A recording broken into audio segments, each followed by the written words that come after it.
आसर जो है आसर जो है नाम की नारी को आसर जो है आसर जो है आसर जो है नाम की नारी को आसर जो है।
जैसे ही रात को बचाया भोले बाबा ने देखा कि भगवान वृंदावन में रास रचा रहे हैं। वो ब्रह्मा नाचे शंकर नाचे नाचे नंदी शंकर ब्रह्मा नाचे शंकर नाचे नाचे नंदी शंकर वो ब्रह्मा नाचे शंकर नाचे नाचे नंदी शंकर ब्रह्मा नाचे शंकर नाचे नाचे नंदी शंकर मन मेरो बन गयो सके देवो वृंदावन मन मेरो बन गयो जो है अपना भी नारी देखो रास जो है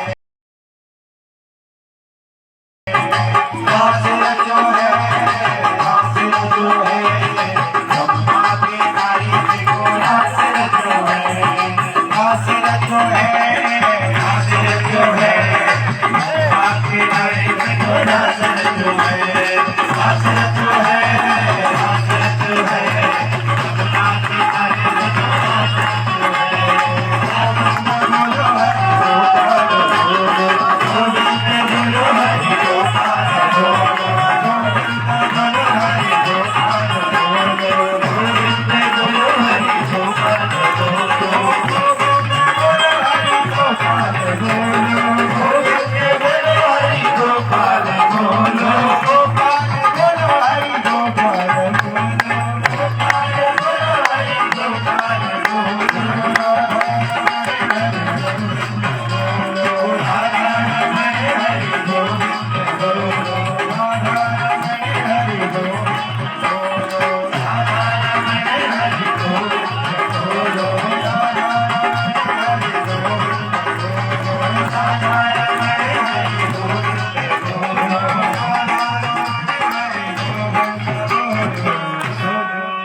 रास बिहारी भगवान की।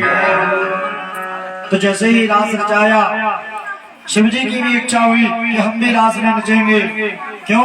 क्योंकि राम जन्म में जिन संतों ने भगवान को अपना पति माना था ना, हे प्रभु कभी हमें भी ये सेवा का अवसर दो, हम भी आपके साथ ठुमके लगाएं। तो भगवान ने आज उन्हें गोपी बना दिया और स्वयं उनके प्राणपति बन करके उनके साथ में नृत्य करने लग गए।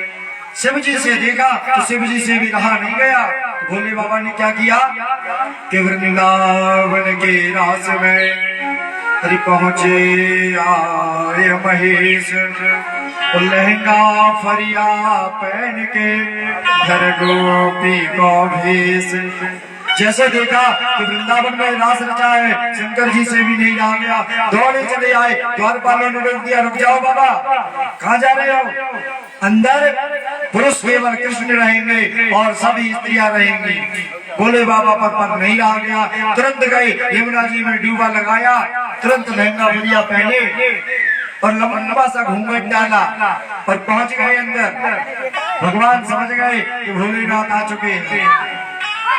जैसे ही देखा कि भोलेनाथ आ गए हैं तो भगवान कहते हैं एक काम करो, सभी गोपियां एक लाइन से खड़ी हो जाओ।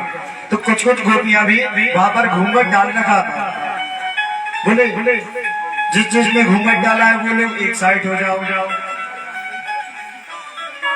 अब भोले बाबा बोले, मन में सोच रहे हैं कह रहे कि भगवान ने लाइन में क्यों खड़ा कर दिया। भगवान कहते हम सबका मुंह देखेंगे, उसके बाद ही रास रचाएंगे। तो शिव जी पीछे खड़े हो गए बिल्कुल जा करके। भगवान में बहुत सातिरता से गए, बोले कहने लगे कि हम तो पीछे से ही देखेंगे। तुरंत गए जाकर के हाथ पकड़ा, बोले कहाँ चले? शिव जी कह रहे कहीं नहीं, प्रभु पास खड़े ही थे। बोले चेहरा दिखाओ। जैसे ही चेहरा देखा तो देख करके कहते अरे तुम गोपी नहीं, तुम तो गोपेश्वर नाथ हो। बोले गोपेश्वर महादेव की।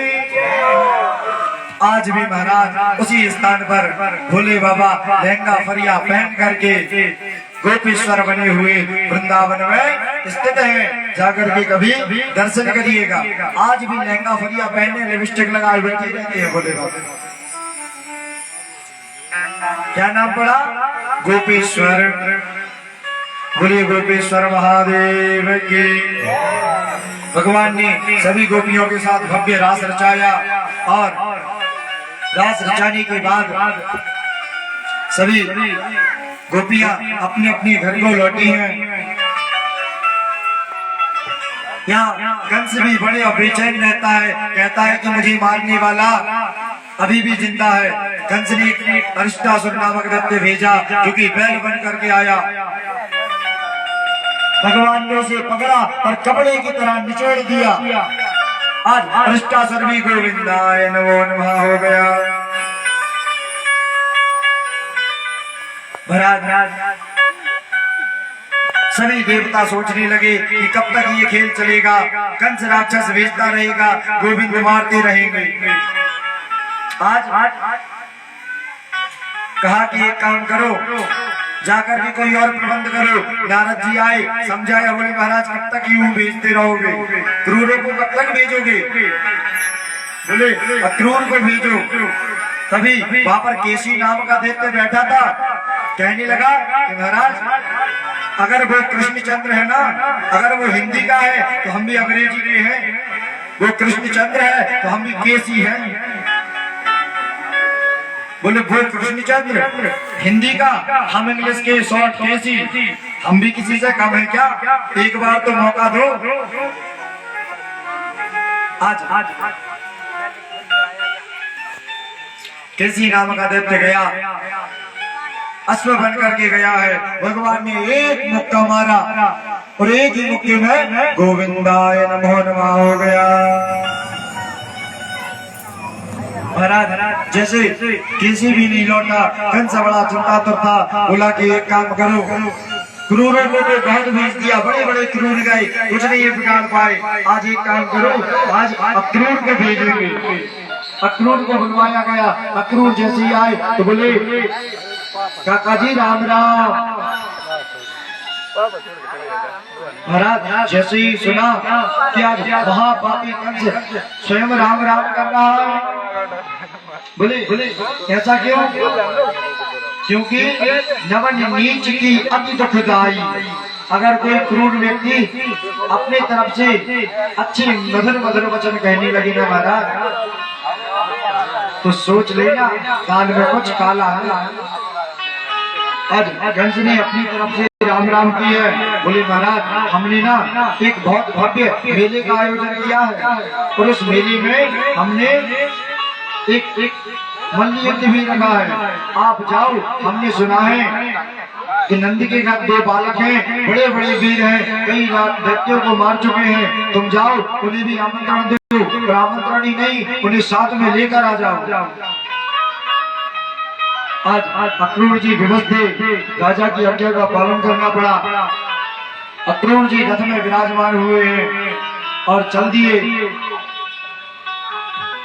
महाराज भागवत में लिखा है कि अक्रूर जी चले तो सभा से, पर शाम हो गई।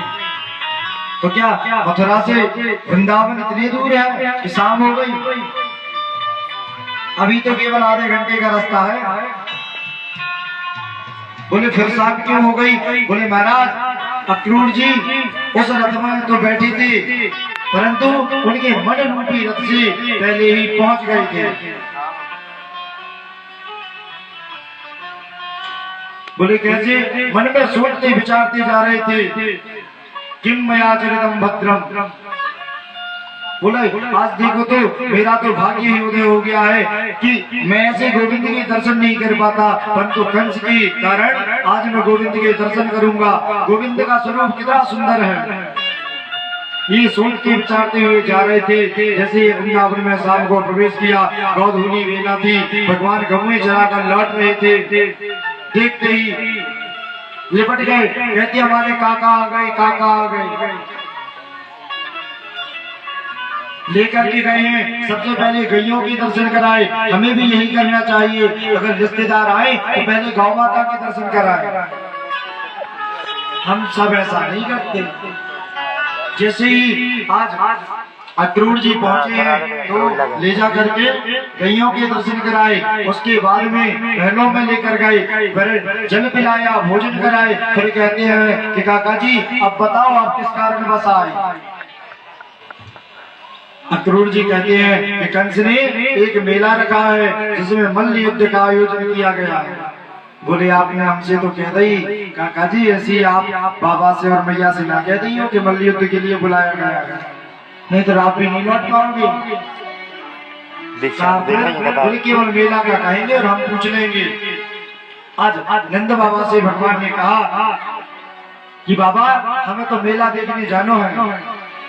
नंद बाबा कहते हैं मैं कहीं नहीं जाने दूं, वैसे ही तुम लोग उत्पाती हो, क्या पता किससे लड़ भिड़ा हो, कोई गारंटी नहीं है तुम्हारी।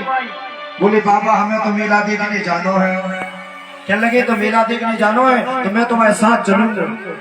बोले चलो, मेला तो सबको रहे, बूढ़ों को भी रहे और बच्चों को भी रहे। तो बोले एक काम करो, जाओ ब्रिज में दुहाई लगवा दो वृंदावन में कि जो भी मेला देखने जाना चाहता हो वो सुबह तैयार हो जाए। तो जो मेला देखने जाना चाहते हैं सभी तैयार हो गए, परंतु महाराज जैसे ही गोपियों ने सुना है आत्मा दुखित हो गई है, रुदन करने लगी।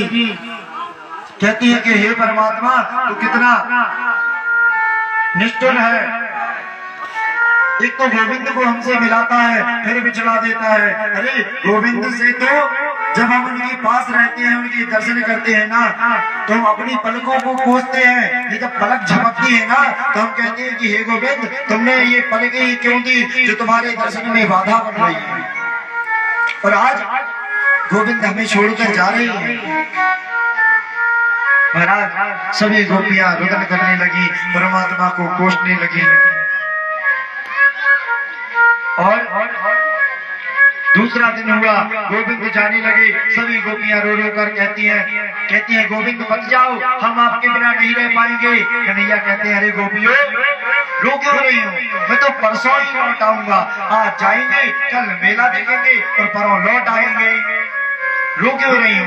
बोले अरे गोविंद तुम्हें तो लग रहा है कि परसों लौट आओगे, लेकिन हम तो एक पल भी तुम्हारे बिना नहीं रह सकते। जैसे ही कहा गोविंद कहते हैं नहीं नहीं हमें मेला देखने जाना है, तुम लोग रो मत। सभी गोपियां कहती हैं कि बहन अब मत रो, जब उनकी प्रसन्नता ही इसमें है, जब हमारे प्रियतम इस चीज से प्रसन्न है कि वो मेला देखेंगे तो हम उनके लिए बाधा नहीं बनेंगे। आज गोविंद मथुरा की ओर निकल गए हैं और गोपियां रो रो कर क्या कहती हैं कि जा रहे हो तो जाओ ब्रज छोड़कर सबका दिल तोड़ कर प्रेम ब्रज सा कन्हैया नहीं पाओगे, नहीं पाओगे।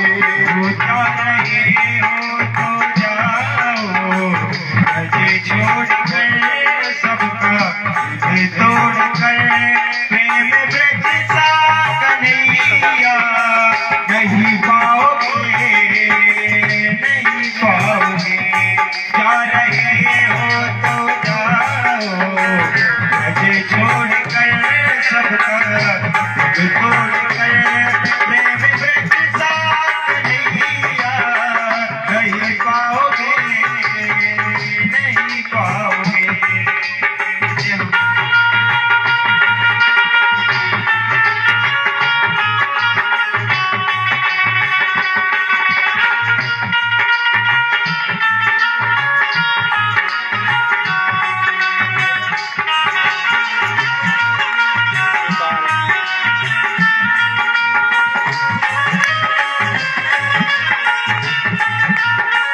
सभी गोलियां हो रही हैं, कहती हैं हे गोविंद खाना है तो ले जाओ, पर अगर वृक्ष को छोड़कर जाओगे ना तो ये बात हम बड़े अभिमान के साथ कहते हैं कि ब्रज सा प्रेम कभी नहीं पाओगे।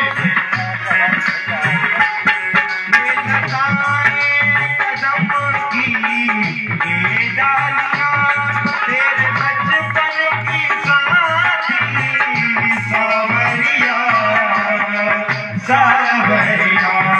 ये लताएं कदम की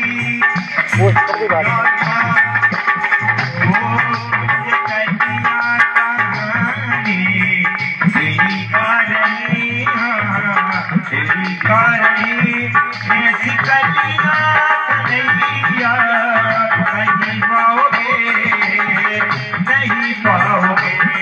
जा रहे हो तो जाओ, ब्रज छोड़ कर सबका दिल तोड़ कर प्रेम ब्रज सा कन्हैया नहीं पाओगे, नहीं पाओगे।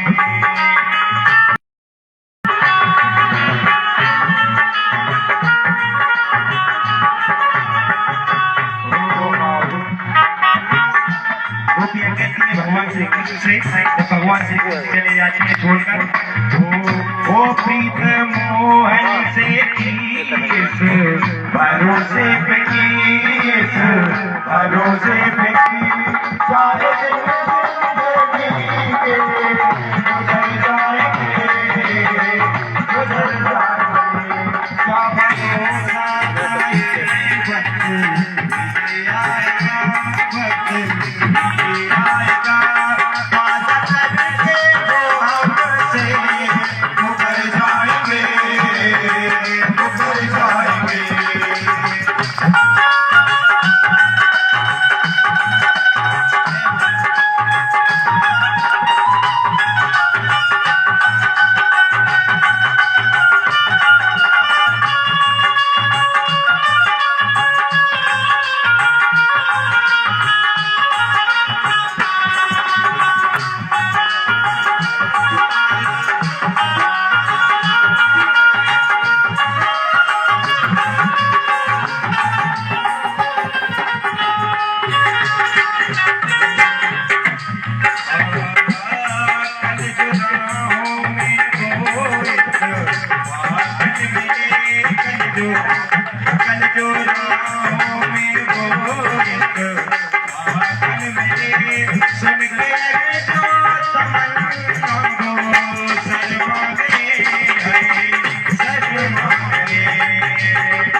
छोड़ दो हमको जल्दी है, हम अपने घर जाएंगे, घर जाएंगे।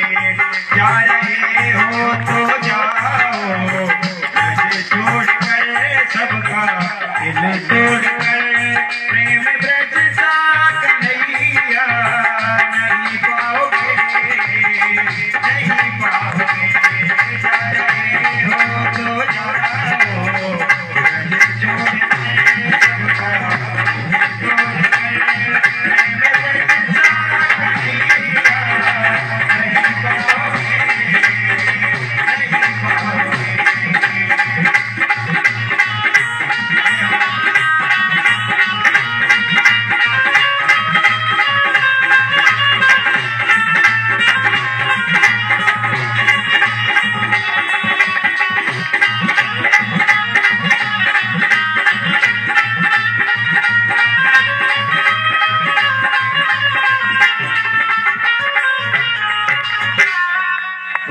वृंदावन बिहारी लाल की।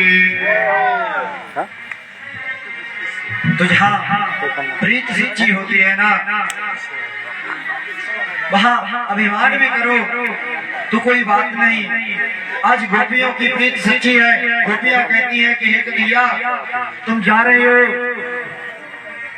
तो जाओ, पर एक बात याद रखना कि अगर ब्रज सा प्रेम पालो तो फिर कहना, क्योंकि ब्रज सा प्रेम कहीं और नहीं मिल सकता। आज भगवान चले गए और गोपियां जब तक राह देखती रही, जब तक भगवान की ध्वजा दिखाई दे रही थी ना जो रथ में लगी थी, तब तक देखती रही। जब रथ भी चला गया उसके बाद जब धूल उड़ रही थी, उस धूल को देखती रही। कहती है इस धूल में भी हमारे गोविंद की याद आती है। महाराज आगे गए, यमुना जी के किनारे गए। अक्रूर जी कहते हैं कि गोविंद आज्ञा हो तो एक डूबा मार ले। अक्रूर जी से कहा बिल्कुल, एक क्यों, तुम तो 2 डूबा लगाओ। अक्रूर जी आज इन 2 नंगी से बालकों को मार देगा। आज अक्रूर जी जैसे ही गए हैं तो देखते हैं कि भगवान ने उन्हें चतुर्भुज रूप के दर्शन करा दिए। बोले कृष्ण कन्हैया लाल की। नीचे देखा कि शेषनाग के ऊपर गोविंद विराजमान, जल के अंदर तुरंत घबरा करके बाहर निकले तो बाहर गोविंद मुस्कुराते हुए खड़े हैं। कहते हैं काका जी क्या हुआ? कहते हैं गोविंद पुनः गए, जब देखा भगवान ने बताया। कहते हैं कि काका जी आप चिंता मत करो, वो कंठ मुझे क्या मारेगा, मैं स्वयं आज उसका काल बनकर जा रहा हूं। पुनः निकले, आग्रह किया कि हे गोविंद एक दिन हमारे घर भी पधारो। तो कहा हाँ काका जी बिल्कुल, और पहले मामा नंबर तो कर लें। आज गए हैं और जैसे ही मथुरा मंडल में प्रवेश किया, सभी लोग बड़े गौर से देखने लगे। कहते अरे देखो देखो ये पूतना को मारने वालों आ गओ, अरे देखो तो गोवर्धन उठाने वालों आ गओ, देखो तो केसी को मारने वालों आ गओ। सभी लोग देखते हैं, कहते कि भाई का सब त्यागी, सब कामों को त्याग करके सभी लोग आ गए। बड़े गौर से देखने लगे। आज कुछ समय बाकी था। गोविंद गए और जैसे ही गए तो सभी उनके ऊपर पुष्प वर्षा करके उनका स्वागत करते हैं। सभी गाँव वालों ने पूछा भैया कन्हैया ये भव्य स्वागत क्यों? बोले तुम्हें मैंने बताया नहीं, यहाँ पर जो राजा है ना हुआ है तो उन्हें इसलिए द्वारा दोहराओ। सभी ब्रजवासी गुस्सा हो गए, कहने लगे महाराज